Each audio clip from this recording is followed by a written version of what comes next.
মন কাজে হাত দিয়েছে তাই আমি ক্যামেরাম্যান হয়ে গেছি আজকে। মন কিছু বলো।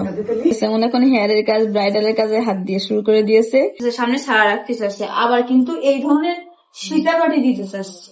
তো এই ধরনের সীতাবাটি দিতে গেলে এইখানকার এটা তো চেপে যাবে, যদি মনে হয় তাহলে সামনের এই চুল দুটো আমার উঠাই দেওয়ার ইচ্ছা, এখান থেকে আমি রাখবো, সেটা আমি পরে দেখছি। আর আগে হেয়ার স্টাইলটা করে তারপরে হেয়ার স্টাইলের কাজে চলে আসছি। এখন টিকলিটা দেওয়ার পরে আমি বলবো যে কিরকম লাগে। তার মধ্যে আমি আজকে একটা ইম্পর্টেন্ট কথা বলবো, যে আমরা রিসেন্টলি একটা কাজ করছি, এটা কাস্টমারের, অনেক কাস্টমারই কাজ করি, বাট একজনের কাজ করছি বিশেষ করে, তার কথা না বললেই নয়। সে হয়তো আজকে আমাদের ভিডিও দেখবে, এই কথাটা আমি বলতে চাচ্ছি বিশেষ করে তার উদ্দেশ্যে করে। সে বাইরে থাকে, বলেছে সে আমাদের এখানে এসে যাও অনেক কিছু চুজ টুজ করে একটা ফেসিয়াল চুজ করছে, করেছে ভালো কথা। করার পরে সে আমার পার্লারে যারা আমাকে হেল্প করে বা তার ফেসিয়াল যে করছে তাদের টিপস দিচ্ছে। তো আমাদের এখানে সাধারণত টিপস দেওয়া চলে না, তো অনেক পার্লারে আছে দেয় বা আরো হয়তো প্রপারের দিকে দেয়, বাইরের দেশে বিশেষ করে। কিন্তু আমাদের যে ডিপার্টমেন্ট কাজের এই বিষয়ে টিপস দেয়। তো এখন আমি বিষয়টা ভাঙাই এই জন্যই বলছি যাতে মানুষ বুঝতে পারে। তো আমাদের এখানে কোনো টিপস দেওয়া দিয়ে নেই। আমার কাছে যারা আমার কাজে হেল্প করে, কোনো কাস্টমারে তাকে আলাদাভাবে টিপস দেয় না। কিন্তু উনি বাইরের দেশে থাকে, উনি বললো যে আমাদের এখানে টিপস দেওয়া চলে, তো দিব, ভালো কথা। আমার পাল্লায় মেয়েদের সে মানে জোর করতেছে নেওয়ার জন্য। তা আমি অন্য কাজে ব্যস্ত ছিলাম সেদিনকে, আমার আসলে সেদিনকে ব্রাইডাল ছিল। আমি মেয়েরা কিছুতেই নিবেন, আমাকে যারা হেল্প করে ওরা কিছুতেই নেবে না। এখন জোর করে উনি তাদের দিচ্ছে, তখন আমি ওদের বললাম যে নেও। তা আমি আসলে দেখিনি যে সে কত টাকা দিচ্ছে, কিন্তু সে চলে যাওয়ার কিছুক্ষণ পরে কথার ইয়েতে আমার পার্লার মেয়ের আমার বসে একজনের 5 টাকা দিছে আর একজনের 10 টাকা দিছে।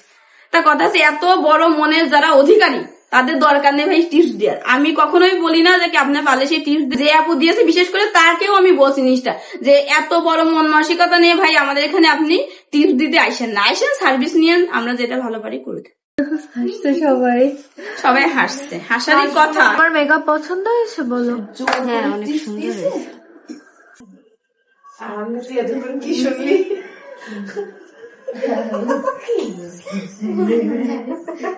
আপু ওরে দেখেন কি সুন্দর লাগছে, শাড়ি টাড়ি পরে সবকিছু। ওর কাছে 4,000 টাকা নিবা আজকে। হ্যাঁ, ওর বউ সাজাই দিচ্ছি আমি আজকে 4,000 টাকা নিবা। বোর মতো সেম শাড়ি নিয়ে আসছে ওর বোন, তোর বোন নয়, একই রকম দেখতে প্রায়। বড় তো হেয়ার স্টাইল আছে, তোর এমনিতেই ভালো লাগছে দেখেন। এই জন্যই না আমাদের কাছে মানুষ 2 নম্বরে গিরি করে। কেন করে জান?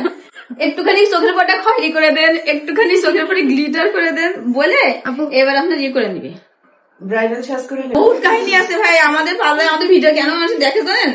আমি আমার এই ছোট ছোট অভিজ্ঞতা গুলো শেয়ার করি। আপনি স্ট্রেট ফরওয়ার্ড কথা বলেন। আমি যা বলছি তাই হয়ে যাবে। এই গলা লম্বা মতন যাদের না, এই যে গলা ঘেনা মানুষ না, এদের চোকার করতে হবে, চোকার করে। হ্যাঁ এইসব জিনিসগুলো এগুলো। তাহলে বিয়ের মার্কেটিং আমার নিয়ে যাবে সাথে।